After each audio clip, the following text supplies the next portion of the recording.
Hello friends, welcome to my YouTube channel.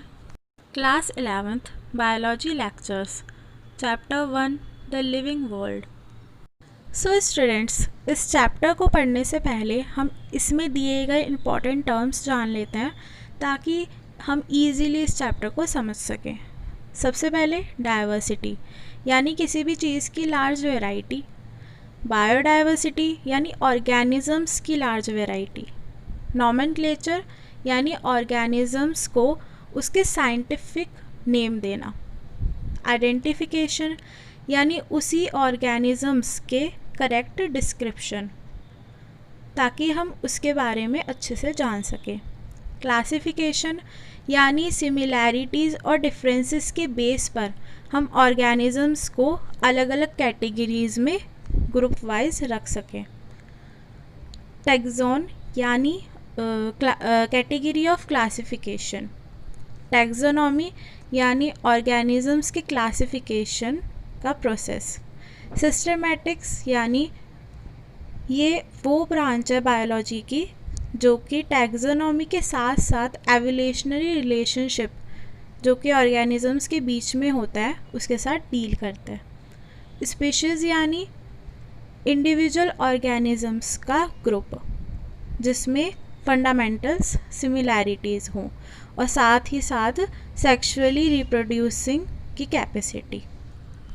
So the question is what is living. तो इसके बारे में जानने के लिए हम उसके कैरेक्टरिस्टिक्स पढ़ेंगे जो कि है cellular organisation, growth, reproduction, ability to sense environment and give response, and last is metabolisms and so on. तो आगे हम इसके बारे में पढ़ते हैं.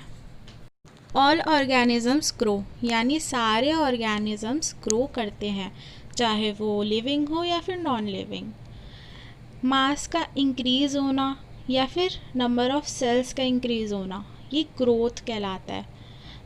प्लांट्स में तो ग्रोथ चलती रहती है बट एनिमल्स में एक सर्टेन एज पे ग्रोथ रुक जाती है. अब नॉन लिविंग ऑब्जेक्ट्स की बात करें तो उसमें ग्रोथ होती है externally by accumulation of material on the surface, और लिविंग ऑब्जेक्ट्स की बात करें तो इनसाइड ग्रोथ होती है इनमें, और ग्रोथ को हम डिफाइनिंग प्रॉपर्टी में इंक्लूड नहीं करते. इसके अपोजिट हम जर्मिनेटिंग पोटैटो ट्यूबर का एग्जांपल लेते हैं जिसमें मास डिक्रीज़ होता है बट ग्रोथ चलती रहती है. रिप्रोडक्शन यानी जिसमें लिविंग बीइंग्स प्रोड्यूस करते हैं प्रोजेनीज को, मतलब कि उनके ही फीचर्स उन प्रोजेनीज में पाए जाते हैं. रिप्रोडक्शन दो टाइप के होते हैं, सेक्सुअल एंड एसेक्सुअल. फंजाई जो कि एसेक्सुअल रिप्रोडक्शन से स्पोर्स प्रोड्यूस करता है, और वहीं प्लेनेरिया रिप्रोड्यूस करते हैं रीजनरेशन से. रीजनरेशन में जो उसके बॉडी के फ्रेगमेंट्स होते हैं उसी से पूरा होल न्यू ऑर्गेनिज़म बन के तैयार हो जाता है. और एक फ्रेगमेंटेशन से fungi, filamentous algae, protonema of मोस ये रिप्रोड्यूस करते हैं. यूनिसेलुलर ऑर्गेनिज़म में ग्रोथ और रिप्रोडक्शन सिनोनिम्स होते हैं यानी साथ साथ चल रहे होते हैं. कुछ ऑर्गेनिज़म्स जो रिप्रोड्यूस नहीं कर पाते वो है म्यूल, वर्कर बीज, इनफर्टाइल ह्यूमन कपल.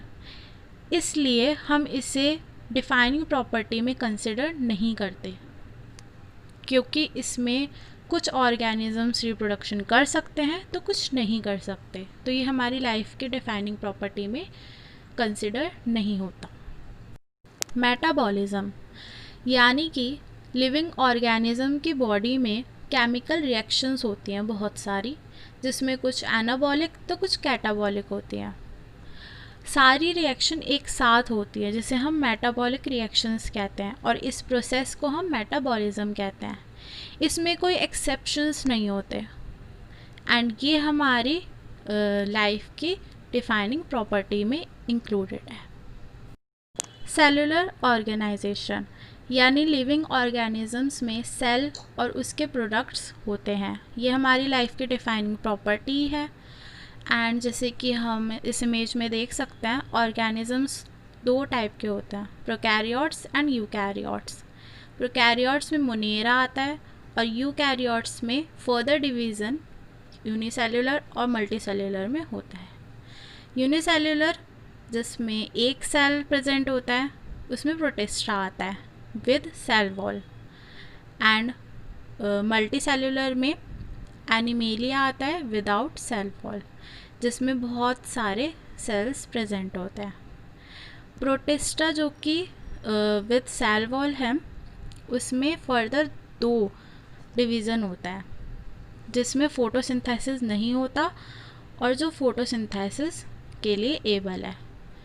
फोटोसिंथेसिस जिसमें नहीं होता उससे फंजाई कहते हैं, और जिसमें फोटोसिंथेसिस होता है उसे प्लांटी कहते हैं। कॉन्शियसनेस यानी कि एनवायरनमेंट को सेंस करने की एबिलिटी एंड देन उन्हीं एनवायरमेंटल फैक्टर्स का रिस्पॉन्ड करने की एबिलिटी। लिविंग बीइंग्स सेंस करते हैं और उन्हीं फैक्टर्स का रिस्पॉन्ड भी करते हैं, जैसे कि light, water, temperature and other organisms, pollutants and so on. इसे हम अपने लाइफ की डिफाइनिंग प्रॉपर्टी भी कहते हैं। लिविंग ऑर्गेनिजम्स को हम self replicating, evolving and self regulating भी कहते हैं, क्योंकि ये एक्सटर्नल स्टिमुलाइज का रिस्पॉन्ड करने में कैपेबल होते हैं। Diversity in the living world 1.7 to 1.8 million तक की स्पीशीज़ को हमने डिस्क्राइब कर दिया है। एंड देन ग्लोबल लेवल पर लोकल नेम्स ऑर्गेनिजम्स के अप्लाइड नहीं हैं, एंड इसलिए हर ऑर्गेनिज्म की साइंटिफिक नेमिंग की गई है, उसके आइडेंटिफिकेशन और ग्लोबल लेवल के एक्सेप्टेबल के बाद। नॉमेनक्लेचर को हमने ICBN और ICZN की कैटेगरीज़ में डाला है। इसकी फुल फॉर्म बहुत ही इम्पॉर्टेंट है। So next point, binomial nomenclature को कार्लस लिनियस ने दिया था। कार्लस लिनियस ने ऑर्गेनिज्म के साइंटिफिक नेमिंग के लिए कुछ रूल्स दिए थे। First word is generic name, पहला वर्ड जेनेरिक नेम होना चाहिए, और second specific epithet. Names लातीन word के होते हैं, एंड अगर हम हैंड रिटन लिख रहे हैं तो सेपरेटली उसे अंडरलाइन करेंगे, और अगर वो प्रिंटेड है तो वो इटैलिक लैंग्वेज में होंगे। और फर्स्ट वर्ड हमेशा कैपिटल लेटर से शुरू होगा एंड सेकंड वर्ड हमेशा स्मॉल लेटर से, जैसे कि मैंगीफेरा इंडिका, जिसे हम मैंगो कहते हैं। और ऑथर का नेम यानी कार्लस लिनियस का नेम एब्रीविएशन के तौर पर लास्ट में लिखा जाता है। अब इस स्टडी को हम और इजी बनाने के लिए क्या कर सकते हैं, तो यही चीज़ की गई classification.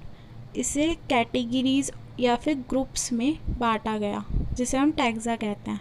Example dogs, mammals, wheat, rice etcetera.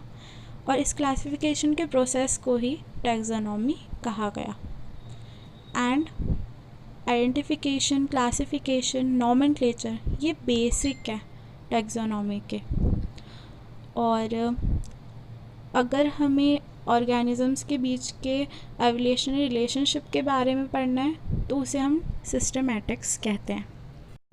I hope you like this video. Next part कल तक आ जाएगा, and please subscribe my channel and like and share with your friends, and comment भी करें कि आपको ये वीडियो कैसी लगी। Thanks for watching.